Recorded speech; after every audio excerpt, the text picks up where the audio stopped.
Hello, everyone. This is Mr. Steven Sabat, and I'm here to show you a great program called BandLab.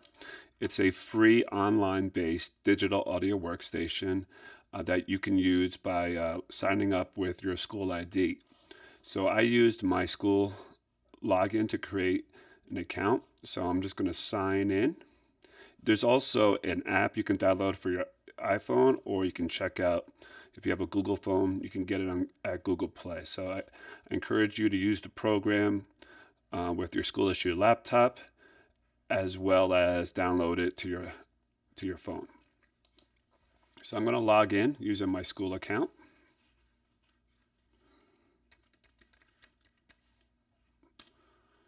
And it gets me to this home page. And I'm just going to give you a quick overview of how to use the program. So I'm just going to go to Create Project. And it gives you several different options to start. You can start with MIDI instruments such as a piano or a drum machine or trumpet sounds, whatever you want to use that's in their library. This one is a default drum machine, so it'll give you a drum machine map that you can program beats.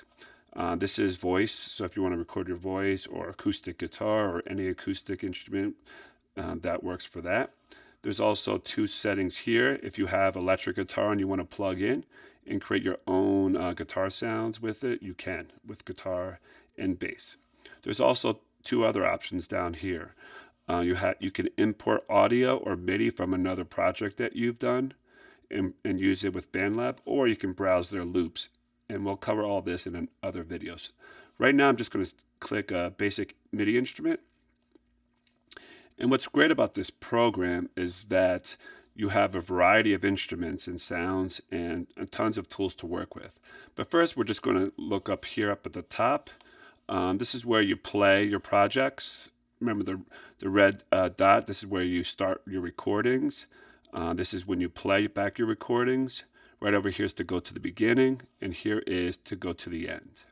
There's some cool settings right over here. This is your time. So if you want to have your project set up to beats and measures, you can have it set up like that. Or if you want it to set up to minutes and seconds, you can do that as well. Since you want to make music with bars and beats, you probably want to start with bars and beats. Here's your key to set up in different keys. You can start with C major, D major, whatever it is that you want. And you can transpose later if you want to change with the MIDI instruments. Here's your tempo. It defaults to 120 beats per minute, but if you just slide it down or move up your cursor up, you can change the tempo. There's also really cool, I'll show you, you can also set a tap feature later. Here's your meter. So 4/4 is the default, but if you want to make it 3/4, you can do that. Or if you want to make it 2/4, whatever it is, just click on the front. That's your how many beats are in the bar. And this is how many beats the quarter note is worth. Here's your metronome. So by default, like I said, it'll be at 120, but you can set the metronome. It'll correspond with the beats per minute here. But to turn it on and off, just highlight it. This is on, this is off. And you can have different features here. You can actually tap your tempo to get a tap tempo that you want. And there's different metronome sounds. You can have bleeps, you could have cat, you can have clave sounds, whatever. But I usually just use the standard one. There's also a count in. So when you're recording, you probably want at least a bar or two before it starts recording. So off is no count in, but I like to have at least one or two. You can also set the metronome volume over here with the slider. And you can actually preview, or if you want another sound, and that's emphasize the beat one. Here is your master volume. So just typically keep it at 0, but you can make it louder or softer. So right now, this is our basic session. It's a very easy program to use. Right here for the instrument, if you look over here, the instrument track here corresponds with the MIDI parameters down here. So right by default is the piano, but if you can have all different types of sounds.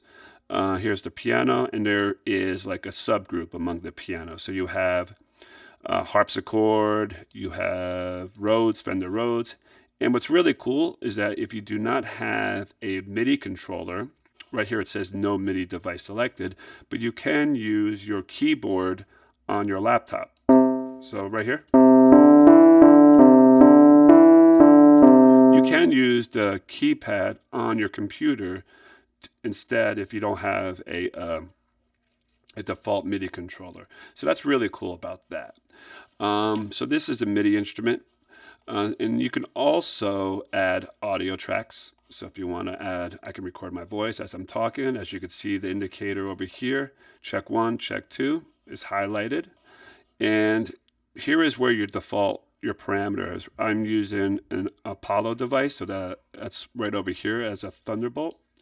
But you can also set up whatever parameter you have, whatever device you're working with, you can change over here. And this would be working with channel 1 of that device. This is really cool. You can turn on the monitoring of your instrument sounds. So if you want to hear your guitar being played or your voice, click on monitoring and it'll come out through that. Another thing that's really cool is that you have effects. You can add effects to any of your tracks. So if you just click over here, there is a variety. So on the recommended, they just give you some basic essentials. So you have some distortions, you have some equalizers, graphic EQ, chorus, a studio reverb. This is another compressor, but you have all different types. You have amps, you have different types of echoes, delays, distortion effects, dynamics, so compressors, modulations like vibrato, tremolo. You have 3 different types of reverb.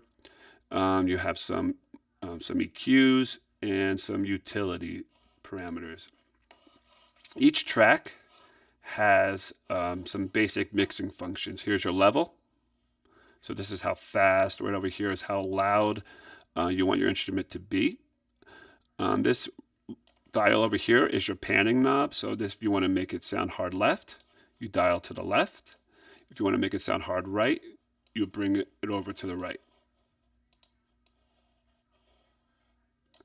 And it's pretty easy to use this program. It's certainly easier than other programs like Pro Tools or Logic. It's a great introductory program. Here's some automation parameters. So when you have a project set up, you can automate it. So if you want to make it louder or softer, you can do that with the automation. So this is just a brief overview of what the different controls are and how it works. When you have a project saved, it's really cool because you can download the song that you made as a mixdown. So they'll break it down to like a 2-track stereo file, something that you'll play back on your phone or email the file to your friends or post on social media. There's also a really cool feature here under the tracks component. You can download each individual track that you've created. So if you want to take this project and move into another program, you could do that through the track stems. There's also, you can start a session and add collaborators. So you can add people, your friends or other students or teachers. You can add collaborators and you can work onto the same project. It's really cool. And it's just a really awesome program. This is a cloud-based project, cloud-based program. So essentially, you're using your internet browser and your Wi-Fi to create your music. And just a quick tip, you don't want to have other programs running on your computer or other web pages, because the harder your computer is working, the less you'll be able to do in the program, because it's pulling from the internet and your browser resources. So try not to have other programs running or other web pages running at the same time. So this is just your quick overview for how to use BandLab.